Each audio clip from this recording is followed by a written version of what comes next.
Wakil pendiri itu menjelaskan dengan dingin, dia adalah seorang insinyur jiwa, bukan seorang guru jiwa. Hal-hal yang harus dia lakukan memerlukan kreativitas dan inovasi. Jika kita mencuci otaknya, ingatannya akan sangat memburuk. Lebih mudah bagi guru jiwa karena kita dapat membimbing mereka dan melatih mereka sehingga mereka mendapatkan kembali ingatan mereka di bawah kendali kita. Tetapi bisakah dia mendapatkan kembali ingatannya tentang proses yang sehalus dan serumit alat-alat jiwa? Kita harus fokus menariknya ke pihak kita tanpa mencuci otaknya. Petik 2. Nangong Wan buru-buru menunduk. Iya, kami telah mengambil peluru meriam jiwa stasioner kelas 9 untuk mengikatnya. Yang ingin saya katakan adalah, jika dia tidak ingin menyerah, kita dapat mempertimbangkan untuk mencuci otak jika kita tidak punya pilihan lain. Petik 2. Baik, jangan biarkan dia meninggalkan pandangan kita setelah turnamen ini, wakil pendiri terus mengajarinya dengan suara dingin. Jika mereka yang akrab dengan Huo Yuhao tahu semua yang terjadi di sini, mereka akan berpikir, kue lezat ini akan dicari dimanapun dia berada. Tanda pisah. Di dalam Radiant City, bayangan terbang melewati lagi dan lagi ketika mereka turun dari langit ke halaman di samping Sun Moon Imperial Soul Engineering Academy. Masalah di istana kerajaan telah diselesaikan, sehingga insinyur jiwa tingkat tinggi yang bertanggung jawab untuk menjaga gudang penting bergegas kembali secepat mungkin. Mereka menjaga tempat yang penting secara strategis, dan mereka akan berada dalam masalah besar jika sesuatu terjadi. Ada 8 insinyur jiwa tingkat tinggi yang berjaga di sini. Pemimpin mereka adalah seorang lelaki tua yang tinggi, tetapi sedikit kurus. Matanya terbenam jauh ke dalam rongganya, dan kulitnya sangat hitam. Dia tampak seperti berbagi darah yang sama dengan keluarga kerajaan. Tentu saja, sejak ayah Su Tianran, yang juga Kaisar Sun Moon saat ini, merebut tahta, warna kulit hitam keluarga kerajaan tradisional telah terus-menerus diencerkan oleh keluarga kerajaan saat ini. Orang ini dilahirkan dalam keluarga kerajaan sebelumnya. Namun, dia adalah salah satu dari mereka yang memberontak melawan tahta bertahun-tahun yang lalu, dan dia sangat dipercaya oleh Kaisar Sun Moon Empire saat ini.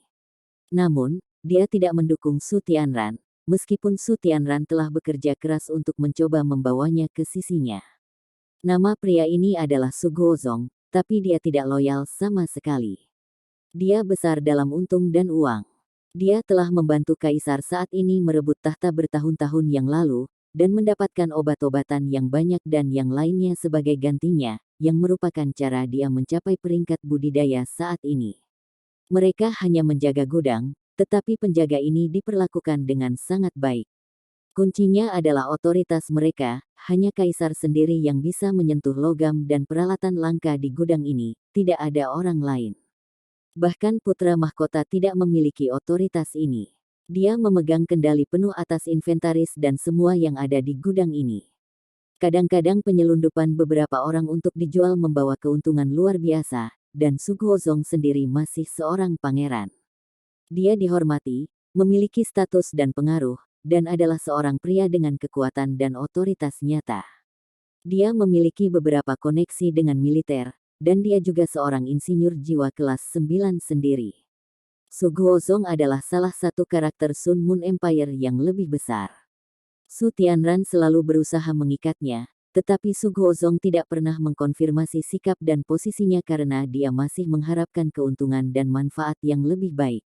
Pada akhirnya, Su Tianran masih membutuhkan Su Guozong bahkan setelah ia naik tahta karena otoritas dan pengaruh Su Guozong di kekaisaran. Su Guozong adalah seorang pelit klasik. Dia tidak harus datang ke gudang ini setiap hari dengan status dan pangkatnya, dia bisa tinggal di rumah sendiri. Namun, menyimpan semua harta di gudang ini adalah salah satu kegembiraan dan minat terbesarnya. Ini terutama berlaku untuk barang-barang di lantai 2 dan 3. Li Chong adalah manajernya, dan dia sesekali menyelundupkan beberapa logam langka keluar dari gudang. Namun, dia hanya bisa mengambil dari lantai pertama, dan Su Guozong sangat jelas tentang segala sesuatu di 2 lantai lainnya. Su Guozong pergi ke istana kerajaan untuk memeriksanya, dan kemudian bergegas kembali ketika mereka menyadari bahwa semuanya baik-baik saja. Ini adalah pertama kalinya dia melihat begitu banyak judul Douluo, betapa menakutkan. Situasi di Radiant City menjadi begitu kabur dan buram, jadi dia bergegas kembali sesegera mungkin karena dia khawatir dengan keselamatan gudang, dan juga tentang keselamatannya. Di mana lagi lebih aman daripada gudangnya 100 meter di bawah tanah. Selain itu, Huo Yuhao dan yang lainnya telah gagal menemukan sesuatu. Su Guozong memiliki istana bawah tanahnya sendiri di gudangnya, yang dilengkapi dengan segala yang dapat dibeli dengan uang. Istana bawah tanahnya bahkan lebih mewah dan mewah daripada rumah seorang pangeran. Di mana Li Chong? Mereka berjalan ke halaman dan memperhatikan bahwa semuanya tampak normal. Su Guozong merasa sedikit lebih yakin saat dia masuk. Di tempat ini, dia adalah satu-satunya yang memiliki setiap kunci. Dia adalah satu-satunya yang memiliki kunci untuk lantai 2 dan 3, tidak ada orang lain yang memilikinya. Tidak ada yang bisa menggelapkan apapun, bahkan jika mereka mau. Su Guozong memanggil bawahannya yang dapat dipercaya begitu dia memasuki halaman. Dia tahu tentang tipuan Li Chong dan bisnis mencurigakan yang kadang-kadang dia coba, tetapi Li Chong sangat kompeten dan cakap, sementara juga sangat loyal kepadanya, sehingga Su Guozong hanya bisa menutup mata dengan omong kosongnya. Semua orang di sini adalah pembantunya yang terpercaya, dan bagaimana dia bisa menjaga mereka di sisinya jika dia tidak memberi mereka manfaat untuk mengunci mereka.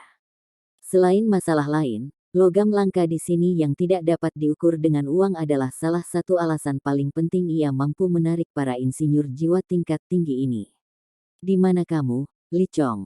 Keluar, sekarang juga. Su Guozong merasa tidak enak ketika dia menyadari bahwa Li Chong tidak keluar untuk menyambutnya begitu dia masuk.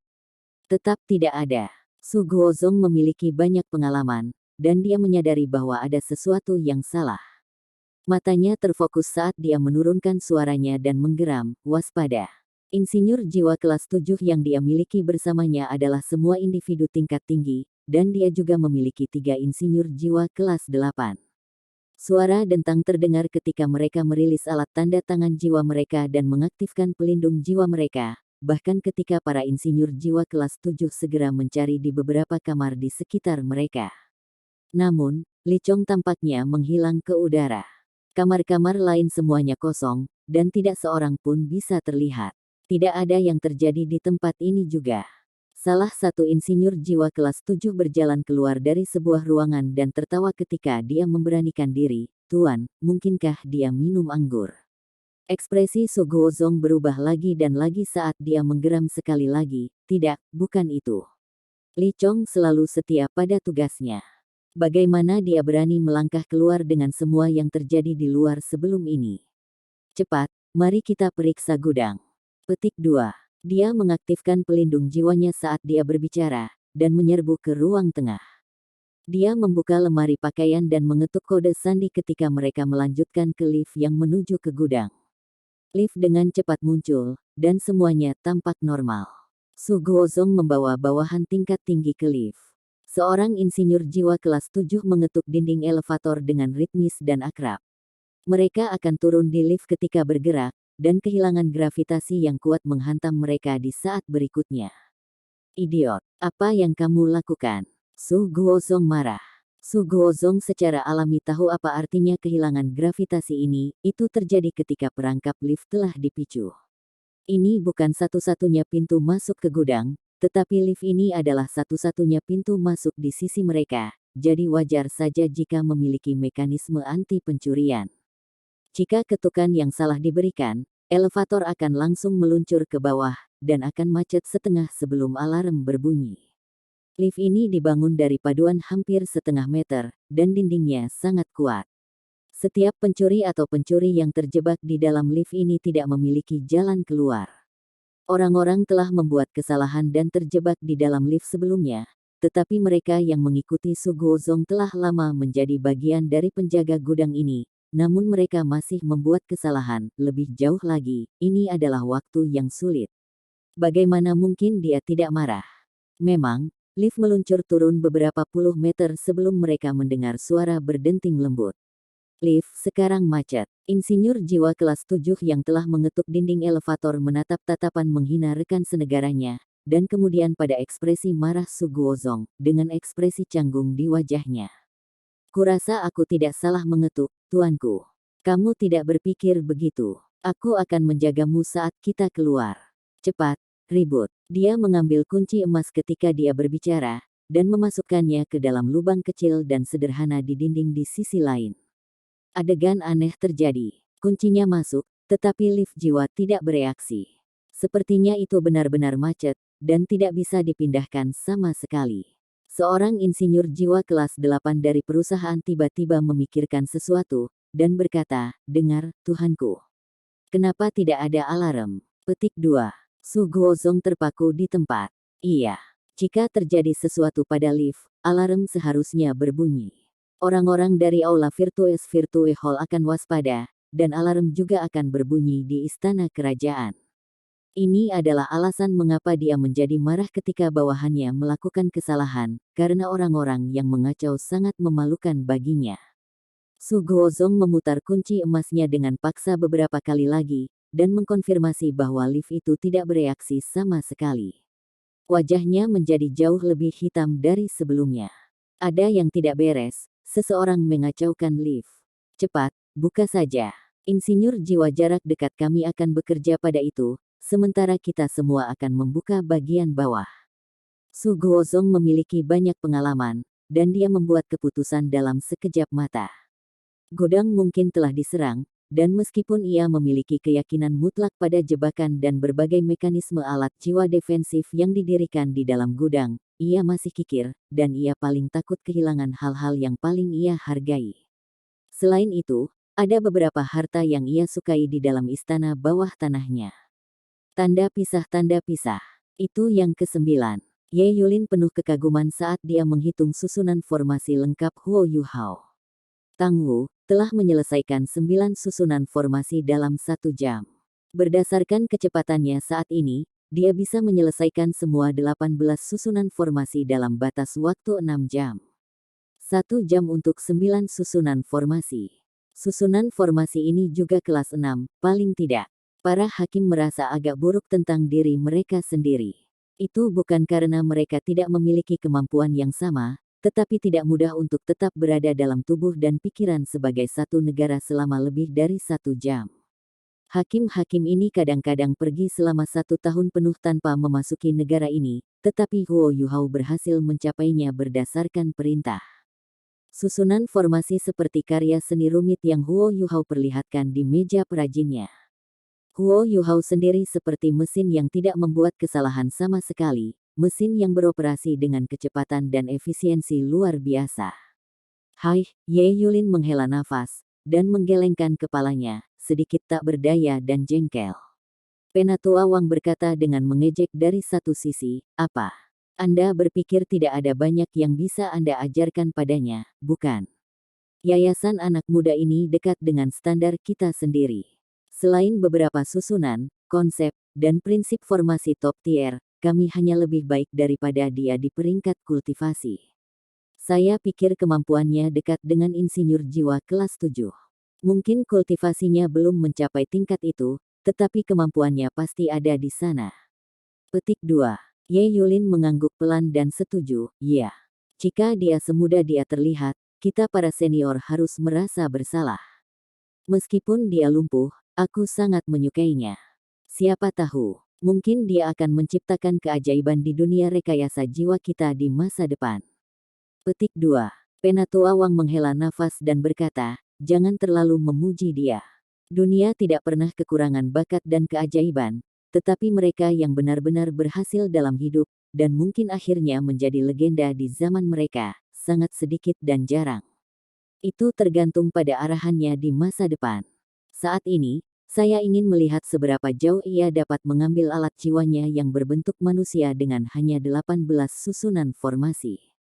Pernahkah Anda menyadari bahwa tidak satu pun dari 9 arai formasi yang telah ia buat dipersenjatai?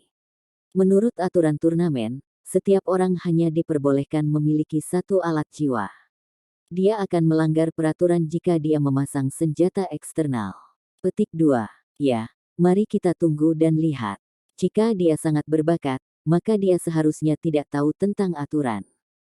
Saya tidak berpikir kita bisa menebak apa yang dia lakukan tepat sebelum dia menyelesaikan alat jiwanya. Petik 2. Tanda pisah tanda pisah.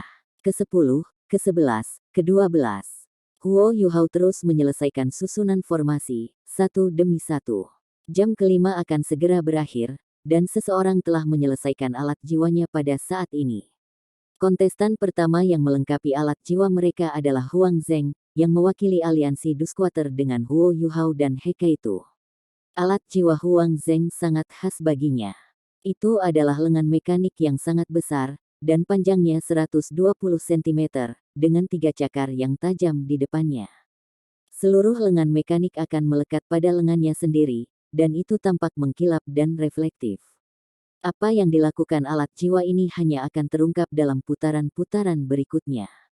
Alat jiwa yang dapat digunakan untuk turnamen tidak akan begitu sederhana atau standar, dan tidak ada yang tahu apa yang dilakukannya hanya dengan melihatnya. Huang Zheng tidak meninggalkan posisinya setelah menyelesaikan alat jiwanya. Sebagai gantinya, dia menyilangkan kakinya dan hanya duduk di sana. Dia sepertinya memasuki meditasi. Seluruh tubuhnya terlihat sangat tenang dan teratur, dan dia tidak tampak tegang, tidak terburu-buru, atau terlalu lambat. Penatua ketiga di area istirahat di bawah panggung kompetisi mengangguk puas. Dibandingkan dengan Huo Yuhao, yang benar-benar membuat orang khawatir, murid saya menunjukkan kemampuan yang seharusnya dimiliki oleh insinyur jiwa yang luar biasa. Dia sangat tertarik pada Huo Yuhao, tetapi dia masih memiliki banyak kepercayaan pada muridnya. Hekaitu adalah orang kedua yang melengkapi alat jiwanya. Alat jiwa yang telah ia ciptakan menakutkan dan ganas. Hekaitu telah membuat meriam besar. Di permukaan, meriam ini tidak terlihat seperti sesuatu yang bisa digunakan manusia pada umumnya. Huo Yuhao menggunakan banyak logam langka, tetapi alat jiwanya belum tentu lebih tinggi dalam volume keseluruhan daripada meriam Hekaitu. Meriam Hekaitu lebih dari 3 meter. Bagian yang paling menakutkan dari meriamnya adalah mulut meriam, diameternya 2/3 meter. Meriam ini bisa digunakan untuk kolom rumah yang tebal jika ditempatkan secara vertikal, rasanya sangat tepat atau menopang berat badan. Turnamen ini menyediakan berbagai jenis logam langka, tetapi tidak ada banyak jenis satupun. Oleh karena itu, meriam besar Hekaitu tampak sangat mencolok dan mencolok ketika meriam itu berkedip dengan segala macam warna dari berbagai logam. Sayang sekali, jika ketujuh hakim itu mengevaluasi meriamnya yang besar, mengevaluasinya sebagai pemborosan total tidak mungkin lebih tepat. Dia Kaitu bahkan mungkin tidak bisa menggunakan meriam ini sendiri, dan bahkan jika dia bisa, itu masih sia-sia. Meriam besar ini adalah alat jiwa kelas 7, dan para hakim dapat melihat bahwa itu adalah meriam api kelas 7. Meriam rapid fire sangat berguna di antara alat-alat jiwa kelas 7, karena mereka dapat menembakkan kedua peluru meriam kekuatan jiwa dan peluru meriam jiwa stasioner. Mereka bisa menembakkan semua jenis peluru antara kelas 4 hingga kelas 7. Namun, meriam-meriam cepat seperti itu dipasang di sebuah pangkalan, dan sebuah kereta harus menariknya. Sebuah benteng juga diperlukan di belakangnya sebelum seorang insinyur jiwa dapat mengoperasikannya. Tidak ada yang pernah melakukannya seperti dia tidak punya pangkalan, hanya laras meriam. Apakah semua susunan formasi di dalam laras meriam? Apakah dia akan membawa meriam di bahunya? Bahkan jika dia bisa menembakkan meriam ini, itu tidak akan gesit sama sekali. Meriam rapid fire-nya tidak bisa mengunci sasarannya, yang berarti bahwa dia harus mengandalkan matanya untuk presisi dan akurasi. Tanda hubung. Semua orang bekerja lebih cepat dan lebih cepat saat putaran memasuki jam terakhirnya. Sebagian besar kontestan telah memasuki tahap perakitan terakhir mereka, dan mereka secara konservatif merencanakan untuk menyelesaikan 15 menit sebelum waktu yang ditentukan habis. Hanya Huo Yuhao yang berbeda, dia memiliki 3 susunan formasi yang tersisa, dan susunan formasi ini tampak sangat canggih. Dia akan membutuhkan lebih banyak waktu untuk membuat masing-masing. Para kontestan lainnya menyelesaikan alat jiwa mereka satu demi satu. Ada 15 menit tersisa ketika kontestan ke-8 menyelesaikan alat jiwanya, sementara Huo Yuhao masih bekerja pada susunan formasi terakhirnya. Susunan formasi ini sangat besar, hampir sebesar kepala seseorang. Huo Yuhao juga menggunakan lebih dari satu jenis logam langka. Tanda hubung. Susunan formasi gabungan. Ye Yulin memenuhi namanya sebagai hakim ketua, dan adalah orang pertama yang memahami apa yang dilakukan Huo Yuhao. Susunan formasi gabungan mengacu pada penggabungan beberapa susunan formasi untuk membentuk susunan formasi baru dan multifungsi. Ini tidak dapat dicapai dengan hanya menghubungkan beberapa susunan formasi bersama. Susunan formasi ini harus dibuat saling melengkapi, dan merupakan teknik yang hanya bisa digunakan oleh insinyur jiwa tingkat atas. Tidak heran dia membutuhkan waktu lama untuk susunan formasi terakhirnya, dia mungkin menggabungkan 3 susunan formasi yang berbeda. Apakah dia punya cukup waktu? Ye Yulin menatap jam pasir, ada sedikit yang tersisa. 1 jam adalah waktu yang sangat singkat ketika membuat alat jiwa. Penatua Wang berbisik, haruskah kita memperpanjang waktu? Ye Yulin menggelengkan kepalanya dan berkata, apakah itu penting bahwa dia mengklaim kejuaraan? Kami akan membiarkan dia menyelesaikan produknya bahkan jika jam pasir habis sebelum dia melengkapi alat jiwanya. Dia bisa menjadi nomor 1 di hati kita, dan itu sudah cukup. Beritahu para kontestan yang telah menyelesaikan alat jiwa mereka bahwa mereka tidak diizinkan membuat suara, dan mereka tidak dapat mengganggunya. Kalau tidak, mereka akan dihukum. Petik 2. Mulut Penatua Wang miring ketika dia berkata, kamu sangat bias. Ye Yulin mendengus dingin dan berkata, saya selalu percaya bahwa melindungi yang lemah adalah suatu kebajikan. Penatua Wang tertawa terbahak-bahak dan berkata, kebajikan yang luar biasa.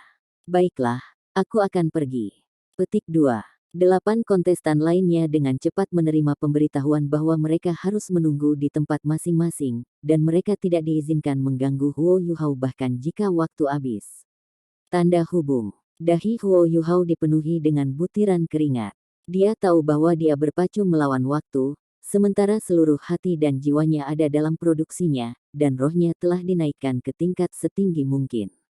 Huo Yuhao bahkan merasa bahwa kekuatan spiritual yang sangat besar yang telah dia konsentrasikan dalam kondisinya saat ini secara halus mempengaruhi dan mengubah laut spiritualnya, ke titik di mana laut spiritualnya mengalami semacam sublimasi. Pada saat ini, Permaisuri Es, Skydream Ichewom, dan Permaisuri Salju semuanya sangat pendiam di laut spiritualnya.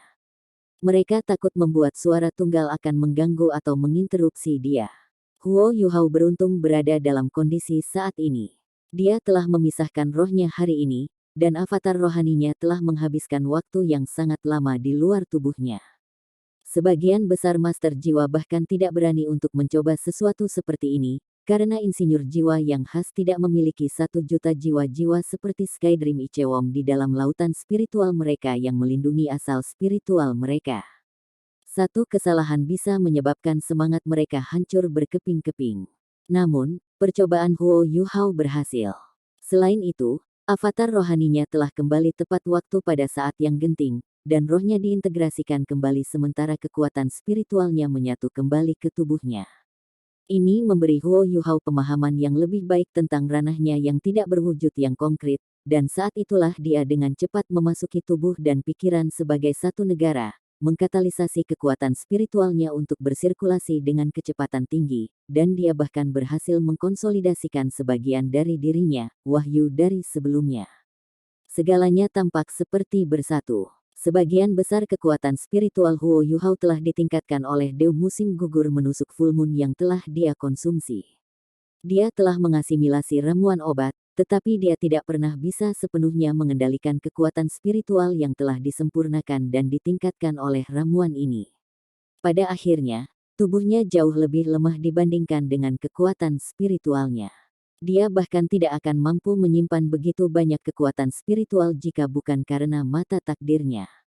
Pada saat ini, kekuatan rohaninya sublimasi sekali lagi, dan sedikit lebih terintegrasi dengan tubuhnya. Proses integrasi ini setara dengan meningkatkan seberapa banyak yang bisa diambil oleh laut spiritual di otaknya, dan juga meningkatkan kompatibilitas kekuatan spiritualnya dengan tubuhnya. Semakin baik kompatibilitas, semakin ringan beban di tubuhnya ketika dia menggunakan kekuatan spiritual.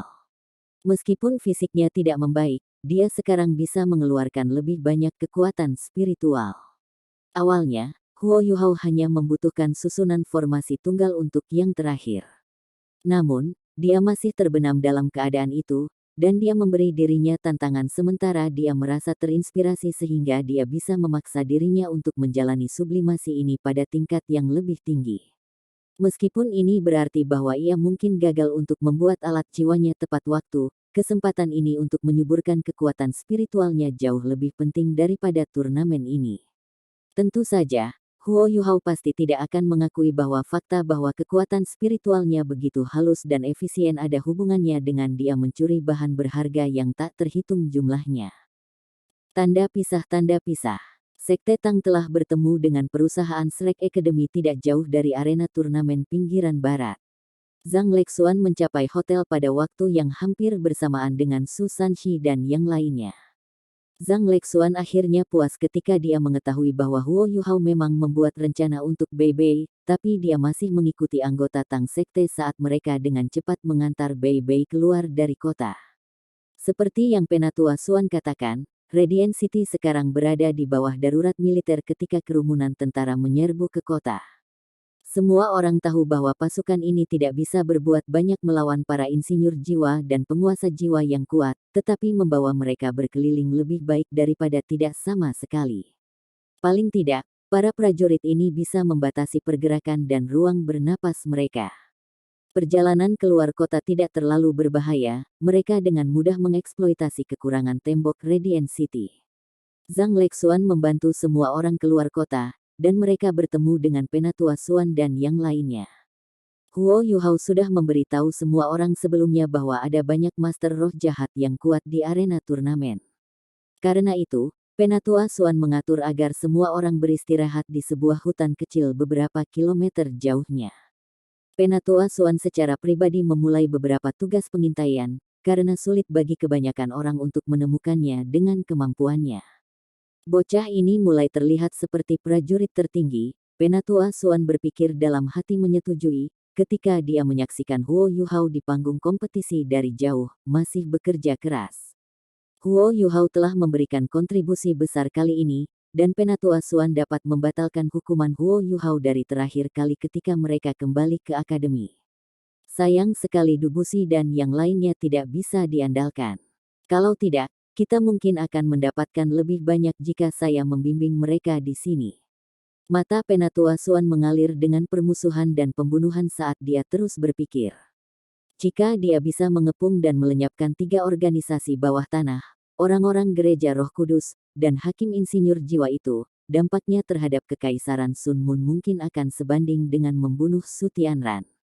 Tetapi Penatua Xuan sadar bahwa itu hanyalah sebuah fantasi. Ada 5 master jiwa jahat yang juga diberi gelar Douluo di sana, bersama dengan beberapa insinyur jiwa kelas 9 lainnya. Ada terlalu banyak individu yang sangat kuat di sana, dan orang-orang Akademi Shrek yang saat ini ada di sini tidak akan muncul tanpa cedera bahkan jika mereka bisa mengalahkan kelompok ini. Selanjutnya, pertempuran besar seperti itu membutuhkan waktu, sementara Kekaisaran Sun Mun jelas tahu bahwa Penatua Xuan dan yang lainnya sedang menuju ke sisi barat. Jelas bahwa Kekaisaran Matahari Bulan dipersiapkan. Sun Mun Divine Needle yang melayang di langit membuat seseorang bahkan sekuat Penatua Xuan merasa sangat terancam.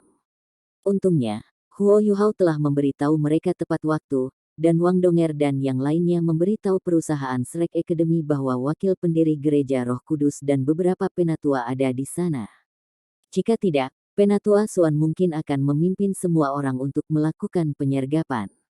Mereka telah dipisahkan dari sekte tubuh pada saat ini, dan jika musuh dan bala bantuan musuh mereka berhasil mengelilingi dan menjebak mereka, Akademi pasti akan mengalami kerugian besar.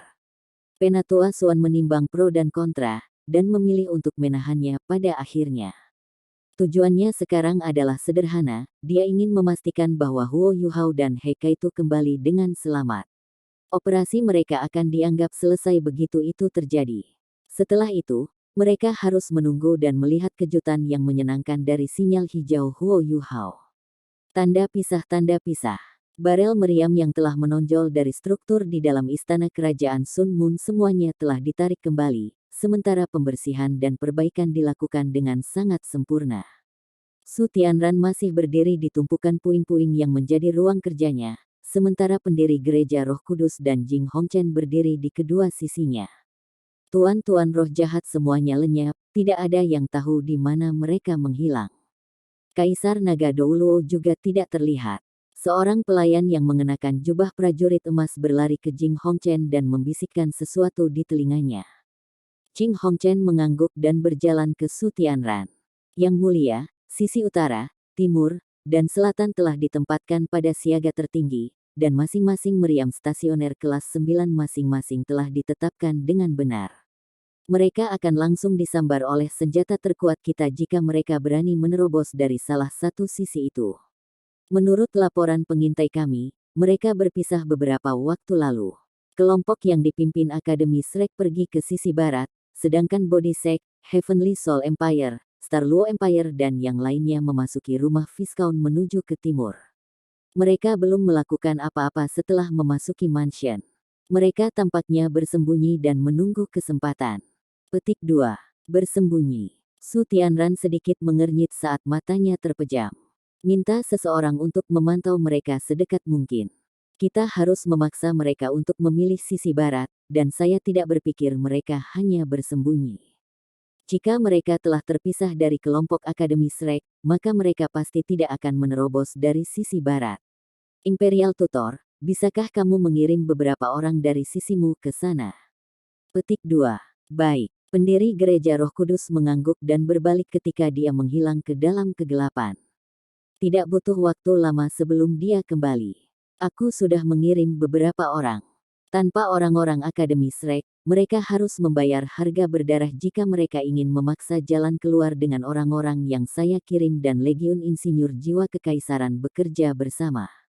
Mengapa Anda tidak membiarkan kami melepaskan semua yang kami miliki ketika mereka ada di sini sebelum ini, Yang Mulia?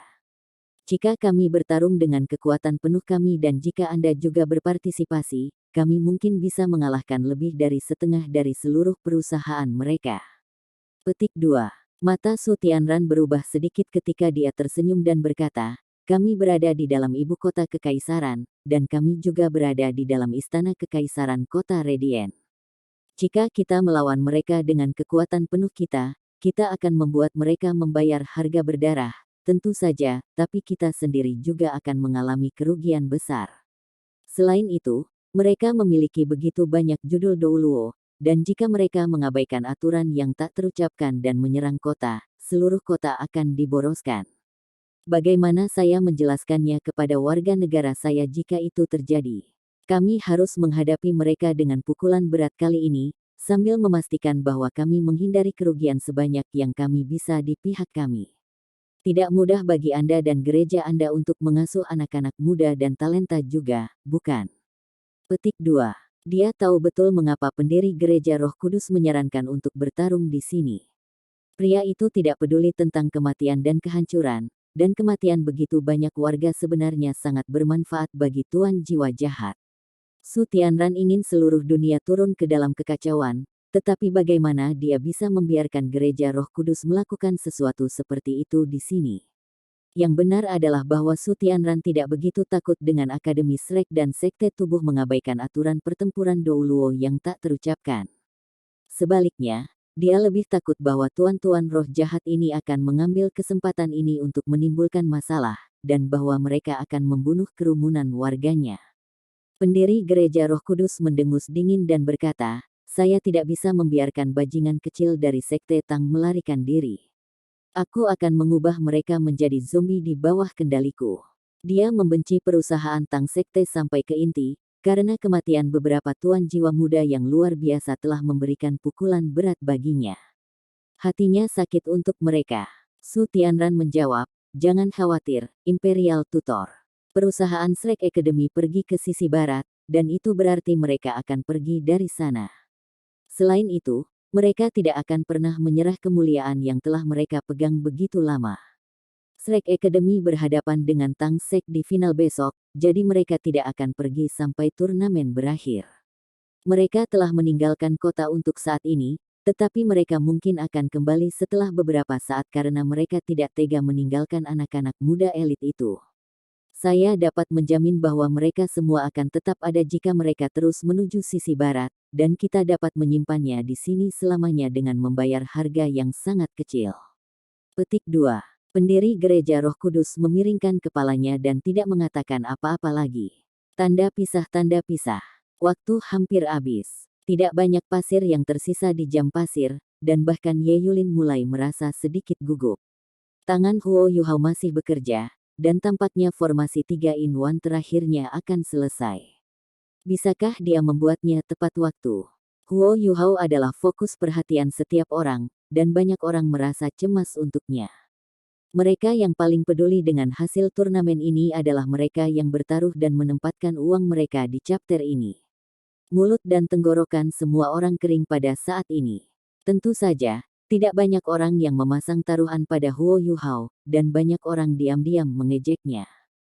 Mereka tidak tahu bahwa Huo Yuhao sedang membuat alat jiwa berbentuk manusia, tetapi benda ini sangat mirip dengan seseorang, dan itu tampak sangat tangguh, tidak peduli bagaimana mereka melihatnya. Ye Yulin menarik alat jiwa kedap suara di sampingnya saat dia menurunkan suaranya dan berkata, jam pasir hampir selesai. Saya akan menghitung mundur dari 10 setelah butiran pasir terakhir turun sebelum putaran ini akan berakhir. Petik 2. Satu-satunya hal yang bisa dia lakukan adalah memberi Huo Yuhao sedikit waktu lagi, sebanyak yang dia bisa. Tangan Huo Yuhao berhenti bergerak sesaat ketika dia mendengar suara Ye Yulin, tapi dia dengan cepat melanjutkan pekerjaannya. Pisaunya mengiris dan menciptakan 3 busur melengkung sempurna. Life Guardian Blade Huo Yuhao berkedip terus-menerus, menyentuh dan mempesona seperti biasa, sedangkan susunan formasi di depannya sekarang bersinar dengan cahaya lembut. Itu selesai. Ye Yulin, juri lainnya, dan mata para kontestan lainnya terbuka lebar. Susunan formasi akhir Huo Yuhao akhirnya selesai pada saat yang paling penting. Dan pada saat itulah butiran pasir terakhir turun dari jam pasir. Hitungan mundur sudah dimulai. 10, Ye Yulin mengangkat suaranya, tetapi juga dengan sengaja memperlambat hitungan mundurnya. Huo Yuhao menghela napas dalam-dalam setelah dia menyelesaikan susunan formasi. Dia hampir lupa bahwa kakinya tidak berfungsi, dan dia sebenarnya secara tidak sadar berusaha untuk berdiri. Kakinya tidak mendukungnya, tentu saja, dan tubuhnya bergoyang ketika dia hampir jatuh ke tanah. Ye Yulin merasakan jantungnya tenggelam ketika dia menyaksikan Huo Yuhao. Iya, dia telah terus-menerus membuat begitu banyak susunan formasi, dan selain apa yang dia buat sebelum ini, dia harus kelelahan dan dihabiskan. Dia tidak tahu bahwa Huo Yuhao tidak bertindak benar karena dia terlalu berkonsentrasi. Huo Yuhao menopang dirinya di atas meja agar tidak jatuh. Dia buru-buru mengambil 2 susunan formasi dan berbalik ke arah alat jiwanya yang berbentuk manusia.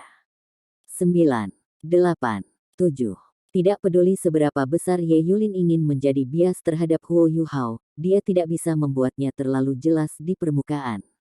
Turnamen ini penting untuk perombakan ketiga organisasi bawah tanah.